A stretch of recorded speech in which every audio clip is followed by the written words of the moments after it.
आज हम एक ऐसी कहानी सुनेंगे जहां एक रानी ने अपनी बुद्धिमानी और साहस से युद्ध जीता और अपने राज्य को बचाया। कहानी शुरू करने से पहले आपसे अनुरोध है कि वीडियो को लाइक और सब्सक्राइब जरूर करें। तो दोस्तों चलिए शुरू करते हैं। बहुत समय पहले की बात है। हिमगिरी पर्वत की तलहटी में बसा था एक सुंदर राज्य चंद्रलोक। वहां के राजा थे चंद्रराज, बुद्धिमान, शांत और न्यायप्रिय। उनके राज्य में कोई भूखा नहीं सोता था और हर गली में संगीत और खुशबू बहती थी।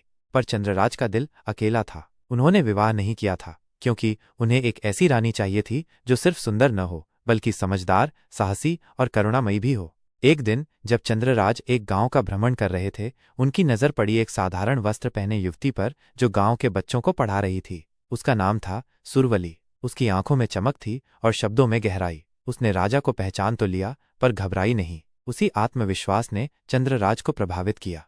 राजा ने कुछ दिनों तक गांव में रुककर सुरवली के कार्यों को देखा। वो बीमारों की सेवा करती, किसानों को खेती की नई विधियां सिखाती और सबको साथ लेकर चलती। चंद्रराज ने निर्णय लिया, यही मेरी रानी होगी। जब उन्होंने सुरवली से विवाह का प्रस्ताव रखा तो सुरवली ने एक शर्त रख दी, मैं तभी रानी बनूंगी जब मुझे भी निर्णय लेने का अधिकार मिलेगा और मैं केवल महल में बैठी रानी नहीं, राज्य की सेविका भी बन सकूं। राजा मुस्कुराए और बोले, ऐसी रानी की ही तो मुझे तलाश थी। शादी के बाद चंद्रलोक में नया युग शुरू हुआ। सुरवली ने महिलाओं के लिए शिक्षा केंद्र खोले, राज दरबार में महिलाओं की उपस्थिति सुनिश्चित की और निर्धनों के लिए मुफ्त इलाज की व्यवस्था की। राजा ने हर निर्णय में सुरवली की सलाह को महत्व देना शुरू किया। धीरे धीरे चंद्रलोक इतना समृद्ध और खुशहाल हो गया कि दूसरे राज्य भी उनसे मार्गदर्शन लेने आने लगे।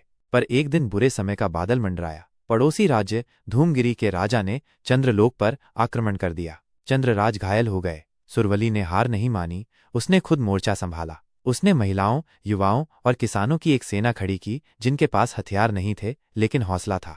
उसने युद्ध नहीं किया पर बुद्धि से युद्ध जीता। सुरवली ने धूमगिरी के सैनिकों से बात की, उन्हें समझाया कि ये युद्ध केवल सत्ता के लिए है, जनता के लिए नहीं। धीरे धीरे धूमगिरी के सैनिकों ने ही हथियार डाल दिए। जब राजा धूमगिरी ने देखा कि उसकी अपनी सेना सुरवली की बातों से बदल रही है, उसने युद्ध रोक दिया और शांति का प्रस्ताव भेजा। इस घटना के बाद सुरवली को राजमाता का सम्मान दिया गया और चंद्रलोक को दुनिया ने बुद्धि और प्रेम की भूमि कहा। चंद्रराज और सुरवली ने साबित किया कि एक सच्चा राजा और रानी सिर्फ सिंहासन के लिए नहीं होते, वो अपनी प्रजा के लिए जीते हैं, सोचते हैं और सेवा करते हैं। उनकी प्रेम कहानी कोई महलों में बंद नहीं थी, वो खेतों में, स्कूलों में और युद्ध के मैदान में भी साथ थी। आज भी चंद्रलोक की हवाओं में जब शांति और संगीत महसूस होता है, लोग कहते हैं यहाँ कभी चंद्रराज और सुरवली का राज्य था, जहां प्रेम, न्याय और करुणा का शासन था। तो आपको ये वीडियो कैसा लगा? वीडियो अच्छा लगा हो तो चैनल को लाइक, सब्सक्राइब जरूर करें और मिलते हैं नेक्स्ट वीडियो में।